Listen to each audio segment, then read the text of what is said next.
بسم اللہ الرحمن الرحیم۔ السلام علیکم ورحمۃ اللہ وبرکاتہ۔ جب آپ صلی اللہ علیہ وسلم کو اللہ تعالیٰ کے حکم سے معراج کرائی گئی تو اس کے بعد آپ صلی اللہ علیہ وسلم نے صحابہ کرام سے معراج کا قصہ سناتے ہوئے فرمایا کہ جب میں مدینہ سے بیت المقدس جاتے ہوئے راستے میں ایک مقام سے گزرا تو وہاں سے ایک بہت ہی اعلیٰ قسم کی خوشبو آنے لگی۔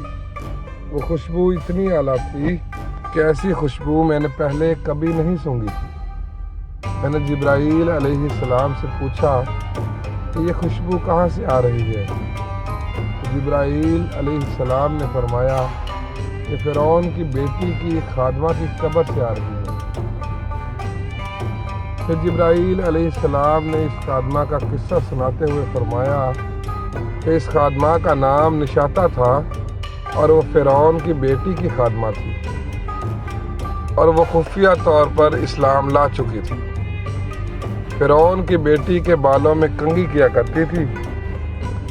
ایک دن حسب عادت وہ کنگھی کر رہی تھی کہ اس کے ہاتھ سے کنگھی چھوٹ کر نیچے گر گئی اور وہ کنگھی اٹھانے کے لیے نیچے جھکی تو غیر ارادی طور پر اس کے منہ سے لفظ بسم اللہ نکل گیا۔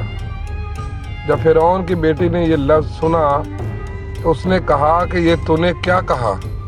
تیرا رب تو میرا باپ فرعون ہے اور تو نے یہ کس کا نام لے لیا؟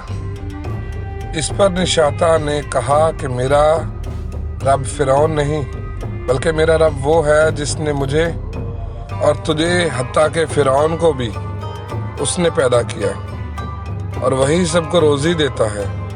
یہ سن کر شہزادی کو غصہ آ گیا اور اس نے کہا کہ اچھا تو میرے باپ کو چھوڑ کر کسی اور کو اپنا خدا مانتی ہے۔ یہ کہہ کر شہزادی وہاں سے اٹھی اور اپنے باپ کو جا کر سب کچھ بتا دیا۔ یہ سن کر فرعون بہت ہی سخت غضبناک ہوا اور اسی وقت اس خادمہ کو اپنے بھرے ہوئے دربار میں بلوا لیا۔ پھر فرعون نے نشاطہ سے کہا کہ بتا تو میرے علاوہ کسی اور کو اپنا خدا مانتی ہے؟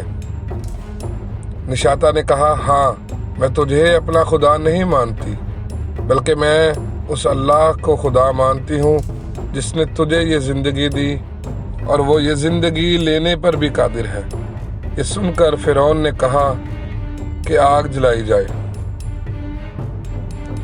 اور اسے خوب جلایا جائے، پھر اس کے بعد اس کے بچوں کو لایا جائے اور ایک ایک کر کے سب بچوں کو آگ میں ڈال دیا جائے جب تک یہ مجھ پر ایمان نہ لے آئے۔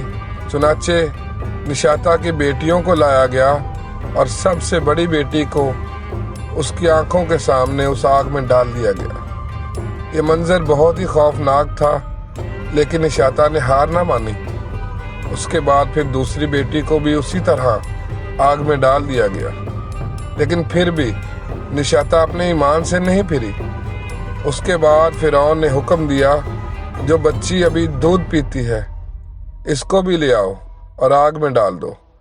چنانچہ ایسا ہی کیا گیا، دودھ پیتی بچی کو اس کی ماں سے چھین کر آگ میں ڈال دیا گیا۔ نشاطہ کی چیخیں نکل گئیں لیکن اپنے آپ پر قابو رکھا اور کہا کہ فرعون کہ اگر ایسے ہی تو میرے 1000 بچے بھی ڈال دے تو میں پھر بھی تجھے خدا نہیں مانوں گی۔ آخر فرعون کو بہت غصہ آیا اور اس نے نشاطہ کو بھی آگ میں پھینکوا دیا۔ یہ خوشبو اب اسی کی قبر سے آ رہی ہے۔ یہ جبرائیل علیہ السلام نے آقا جی صلی اللہ علیہ وسلم کو بتایا۔ بحوالہ مسند احمد۔